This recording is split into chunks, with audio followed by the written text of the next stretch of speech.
Hi and welcome back to Raise Your Vibes. This is your host Miriam Khan. This particular podcast may trigger some potential people listening to it because of some of the topics obviously I'm going to talk about. So I'm just giving some notice and heeding some notice, I guess, for those people out there who potentially might get triggered. For some of you, it could be something you can gain strength from, some wisdom from, maybe some enlightenment from. Either way, just making you aware. Now, when you've been in a relationship with a narcissist, someone that you've obviously made commitments to, ties to, loving vows to, perhaps they have been your life partner, they've been your husband, wife, you may have had children with them and so on. You may be just in a situation where, you've got yourself out of a relationship with them and you've worked really, really hard to overcome those difficulties and move on with your life and, face going forward and help yourself to start again and to live again and to sort of breathe again and, let life be new again, fresh again. For many of us, that has been a very, very difficult journey because the narcissist, as you're aware, does not make that easy at all. They make that journey very, very difficult because there is this codependency and dependency relationship. There's a huge amount of gaslighting and emotional feelings involved, as well as some very, very difficult, painful journeys that you have to go through. And each of them obviously will go through those in different ways. Some of us get very, very traumatized by those individual aspects, and some of us are able to move forward and heal and to sort of repair ourselves and start again. And for some of us, it's a very, very difficult journey. If we've been in a fortunate position where we've moved forward and we've started to relive our lives, then, we've done a real huge job in trying to do that. And we will have possibly gone through stages where initially when we left or we made that decision to make that clean break, the narcissist will try everything they can initially at the start to keep roping us back in, and obviously we resist and we go forward, we start rebuilding our lives again and we start trying really hard to start again. And, those particular first couple of months can be quite difficult. But what happens when you've had a longer period of time, a much, much longer period of time where that life has been, one of isolation, you've kept them out, they don't understand what is happening to you because you've made sure that the barriers are in place, family members are aware, you're aware, and so on, of what is going on. So you have to be understanding that this particular chapter of your life is not something that is moving on and moving forward, and what is a test to you, it's a testimony to you of your skills, is when you realize when that person does get in touch how much you have moved forward. Now for me, it happened not so long back on Valentine's Day, where there was a duration of, I would say, about 9 months of not speaking to my ex-husband. And that includes obviously phone calls, voice calls, messages and so on. And, in the current day that we've got now, social media is so easy, isn't it, to keep in touch with someone. I made sure everything was almost like a fortress. You could not get in, you could not get out. Understandably, I kept seeing fake accounts, fake this, fake whatever, trying to, get in touch. And I knew instinctively that it was him. So I made sure that things were tight in the sense that nobody was going to get into my particular aspect of life, and make sure that nobody was going to communicate with me because I wanted to move forward and I wanted peace. And as far as I was aware, this was a closed chapter of my life, and I focused on my healing and I focused on my growth. So on Valentine's Day of all days, I didn't really expect to have any sort of communication, especially from him.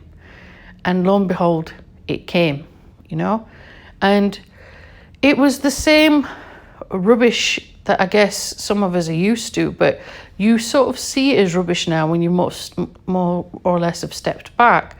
You see the love bombing for what it is. So there was lots and lots of love bombing going on. I could have made the option of just deleting numbers and deleting messages and not communicating back, but I made the decision to actually listen to this individual and repeat again where I stood in that particular predicament. So for me personally, he had used a completely different number. He had tried to contact, he had tried several times to, display or put across numbers to talk to me. And I eventually allowed him to talk to me, and I eventually had allowed a conversation to proceed after much conversation, of exchanges of messages, And I was quite surprised at how grown I'd become at that stage. I hadn't, been in fear. I hadn't been in pain. I hadn't been tormented. I was just shocked that out of all the people in the world, he would communicate with me. And he was still the narcissistic person that he was, because he was still coming from a place of anger, still coming from a place of pain, still coming from a place of trying to control people and so on. And what I ended up realizing after that conversation was held and he was begging for me to go back and was proposing to me and so on and doing the whole love bombing thing, I realized my own self-growth. As I stood back and rejected his offers and pleas and so on, I wasn't hurt. I wasn't in pain. I didn't hold any anger or resentment or anything like that. If anything, I had realized how much I had grown without him, and how much I had grown for the better, and how much I had realized that I no longer was involved in any aspect, shape or form with any sort of attachment towards him, And that was an interesting thing for me to understand.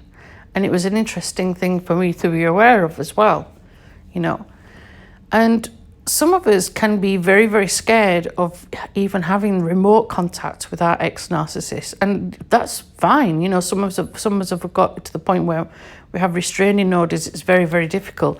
Some of us have no choice because we've got children with them. All of us, like I said, are in very, very different aspects. We're in different situations with this particular context. And we have to deal with it the best way that we seem fit.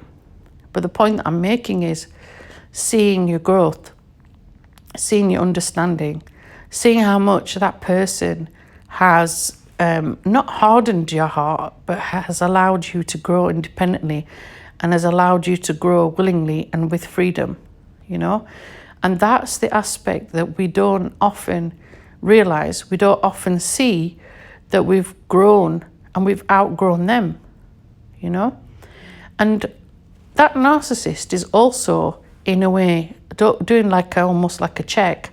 How much can I get away with? What can I try to do? What can I try to get away with? What can I try to con, I guess, out of this individual? Can they be lured back into being with me and into being in this position of control and power? Or have they, grown? And it's interesting how you sort of realize that as you step back. At the same time, you sort of realize as well how much they haven't grown and how much they are still in need of something from you, whether it's, emotional gain, financial gain, whether it's just companionship. There's obviously something deeply missing in them in a big way for them to be wanting you and wanting that control back over you as well. But like I said, for me personally, it was a moment of wisdom and a moment of clarity.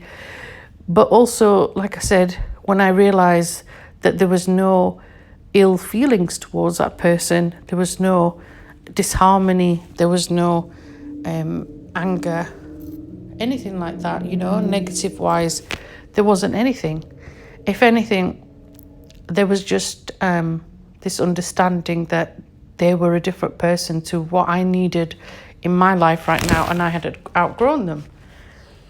And as and when we spoke, I spoke my piece. I said what I needed to say, and that was that. You know? And despite the other individuals' repeated sort of like confessions of, I love you, I love you, I love you, you realise they don't. They don't understand those words. They don't understand the meaning behind those words. They don't really care. It's all about power and control and what they can acquire and what they can afford to let go, you know? So these are important areas that we all have to understand, that each of us have to let go, you know, and each of us have to regain some form of control and some form of freedom. And it's when you step back and it's when you see your understanding of this situation, that's what's important. So that's where we all have to stand back and not be in fear when that narcissist gets in control. Like I said, everybody's situation is different. My situation is going to be different to yours. Your situation is different to mine. Some of us won't have the courage.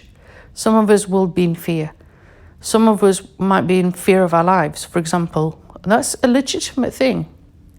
Some, for the safety of our children, may not want this person to have contact with us. And that's the thing, that in 2022, it's so easy now to purchase new numbers so quickly, so easily, so disposably, you know. There's different applications like Viber, for example, that allow you to purchase a number and pretend to be someone else. So it's things like that that are helping, I guess, these narcissists to, you know, still remain in contact, even though if you've blocked them on all aspects of, you know, social media. The main thing is you keep working on yourself. You keep working on your heart. You keep working on your issues. You keep working on you. And you keep working on your own self-growth. That's what's important. That's what matters. Your healing matters. You moving forward with your life is what matters. You know, your heart being in a lot of pain, being in very, very traumatic respects, and then being in a situation where you come from that to healing, that's what matters. And you have to keep working on that. You have to keep moving forward with that. And that's what matters. When the narcissist does get involved, does try to trigger you, does try to hurt you, does try very, very hard to, you know, put you back in the position where you used to be, you just have to remember to move forward from that and to realize you're stronger than that and to realize that you don't need them anymore.